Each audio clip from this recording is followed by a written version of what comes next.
Selamat datang ke Bali. Kali ini kita mau coba bongkar soal siklus utang besar. Kita pakai kerangka dari Ray Dalio ya, dari bukunya Big Debt Crisis. Tujuannya sih simple, bantu Anda semua biar lebih paham gimana sih mesin siklus ini jalan. Dan kenapa ini penting. Dalio sendiri kan bisa dibilang lumayan selamat dari krisis 2008 itu ya, karena dia paham pola ini. Betul. Dan memahami pola ini jadi krusial gitu karena sejarah nunjukin polanya ya berulang-ulang. Dampaknya juga besar ke ekonomi dan ya ujung-ujungnya ke kantong kita juga kan. Yang menarik dari Dalio ini, dia lihatnya dari kacamata investor praktis. Fokusnya ke aliran modal, aliran kredit. Gimana itu semua muterin siklus. Agak bedalah sama kacamata ekonom akademis biasanya. Oke, menarik. Mari kita coba bedah intinya ya, soal kredit ini.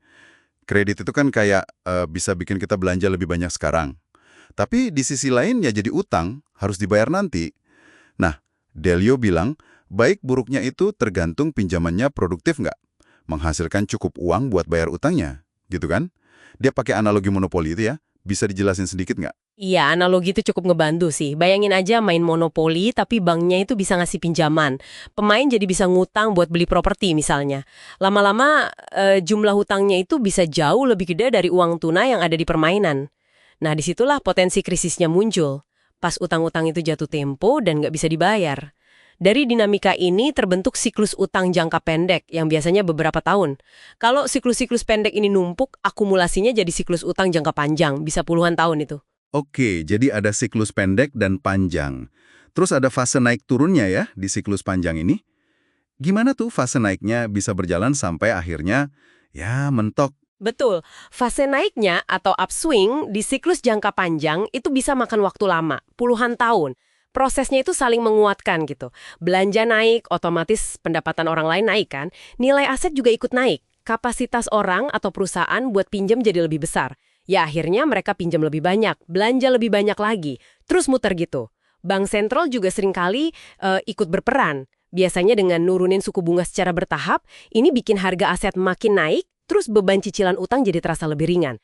Tapi ya itu cuma sementara, ada batasnya. Utang nggak bisa selamanya tumbuh lebih cepat dari kemampuan bayar atau pendapatan. Pasti ada titik jenuhnya. Ya, apa yang terjadi di fase ini? Terus apa bedanya sama resesi yang ya mungkin lebih sering kita dengar? Tepat sekali, deleveraging. Saat batas tadi tercapai, biasanya harga aset mulai rontok. Debitur kesulitan bayar utang. Investor jadi panik, mulai tarik uang mereka. Bisa jual aset atau nggak mau kasih pinjaman baru lagi. Akibatnya, likuiditas di pasar jadi kering. Orang-orang mulai ngerem belanja, potong pengeluaran. Nah, karena belanja satu orang, itu pendapatan orang lain, ya pendapatan turun lagi. Kelayakan kredit makin buruk. Jadi ya lingkaran setan ke bawah gitu. Waduh, lingkaran setan ya. Terus bedanya sama resesi biasa? Bedanya yang paling mendasar, ini sering terjadi pas suku bunga udah mepet nol. Udah nggak bisa diturunin lagi.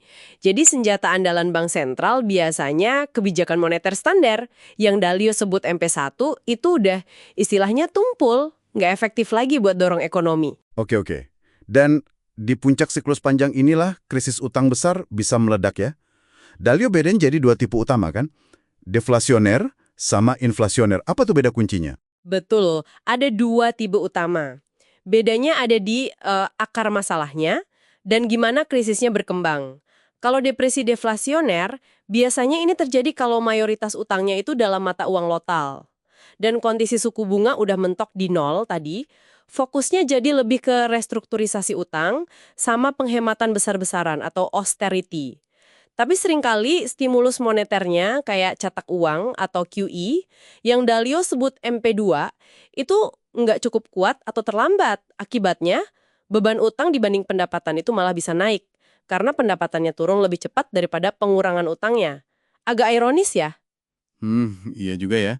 Terus kalau yang inflasioner gimana? Nah, kalau depresi inflasioner, ini klasiknya terjadi di negara yang utangnya banyak dalam mata uang asing. Mata uang yang bank sentralnya nggak bisa cetak sendiri. Negara ini biasanya juga sangat tergantung sama aliran modal asing. Begitu aliran modal asing itu berhenti atau malah keluar capital flight, kredit macet, nilai tukar mata uang lokalnya bisa anjlok parah. Ini yang kemudian memicu inflasi yang sangat tinggi atau hiperinflasi bahkan. Mengelola krisis tipe ini biasanya dianggap jauh lebih sulit, lebih rumit. Wah, Menarik ya bedanya. Tapi gimana caranya kita bisa mencium gitu kalau gelembung atau bubble ini udah mau pecah? Adakah tanda-tanda spesifik menurut Dalio? Selain cuma lihat angka utang nasional agregat yang katanya bisa menipu itu. Ya, Dalio memang ngingetin jangan cuma lihat angka rata-rata nasional, kayak rasio utang PDB gitu. Karena masalah besar itu bisa aja tersembunyi, terkonsentrasi di entitas-entitas kunci. Bank besar misalnya, atau perusahaan raksasa. Perlu digali lebih dalam. Tapi memang ada beberapa tanda-tanda klasik kalau bubble itu udah mendekati puncaknya.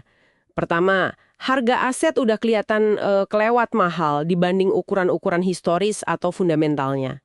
Kedua, pasar seolah udah yakin banget kalau kenaikan harga yang cepat ini bakal terus berlanjut. Ekspektasinya nggak realistis. Ketiga, sentimen publik itu sangat optimis, bullish banget, dan meluas kemana-mana. Keempat, banyak pembelian aset yang didanai pakai utang gede, pakai leverage tinggi. Dan kelima, mulai banyak pembeli baru masuk ke pasar. Seringkali mereka ini kurang pengalaman atau sebelumnya nggak aktif di pasar itu. Peran bank sentral juga disorot Dalio. Kadang mereka malah bisa ikut andil menggembungkan bubble kalau terlalu fokus ke target inflasi atau pertumbuhan saat itu. Dan agak enggan ngerem pertumbuhan kredit yang udah nggak sehat. Krusial banget ya berarti respons dari para pembuat kebijakan pas krisis itu beneran terjadi. Nah, gimana tuh pendekatan yang baik versus yang buruk menurut Dalio dalam mengelola krisis ini? Oh, sangat krusial. Respons mereka itu menentukan banget separah apa dampaknya dan seberapa cepat ekonominya bisa pulih. Pengelolaan yang baik ya, terutama untuk depresi deflasioner yang tadi kita bahas, itu harus cepat, tegas, dan berani. Bank sentral harus langsung banjiri likuiditas, turunkan suku bunga sampai 0 kalau belum, terus lakukan QE atau MP2 tadi secara agresif, beli aset finansial buat stimulasi. Pemerintah juga harus kasih stimulus fiskal yang cukup besar. Terus, institusi keuangan yang penting secara sistemik, yang too big to fail itu, perlu dilindungi biar nggak kolaps dan meruntuhkan sistem. Oke, itu yang baik. Kalau yang buruk gimana? Nah, pengelolaan yang buruk itu kebalikannya. Bank sentralnya lambat merespons, ragu-ragu bertindak, atau mungkin terlalu cepat mengetatkan kebijakan lagi padahal ekonomi belum pulih benar. Pemerintahnya terlalu fokus ke penghematan atau austerity yang berlebihan yang justru malah bikin kontraksi ekonomi makin dalam atau membiarkan institusi penting gagal gitu aja. Nah, kalau untuk depresi inflasioner yang lebih rumit tadi, kunci pengelolaan yang baik seringkali kombinasi. Kombinasi antara, ya, membiarkan mata uangnya terdepresiasi cukup tajam untuk pulihin daya saing dan tarik investasi lagi. Tapi di saat yang sama, harus menerapkan kebijakan yang cukup ketat juga, termasuk suku bunga real yang positif untuk bangun kembali kepercayaan pada mata uang dan jinakan inflasinya. Oke, jadi banyak banget ya pelajarannya. Kesimpulannya nih buat Anda yang dari tadi menyimak, apa kira-kira intinya? Ya, intinya memahami pola siklus utang besar ini, walau mungkin garis besarnya aja, itu bisa banget bantu Anda untuk lebih melek gitu ya.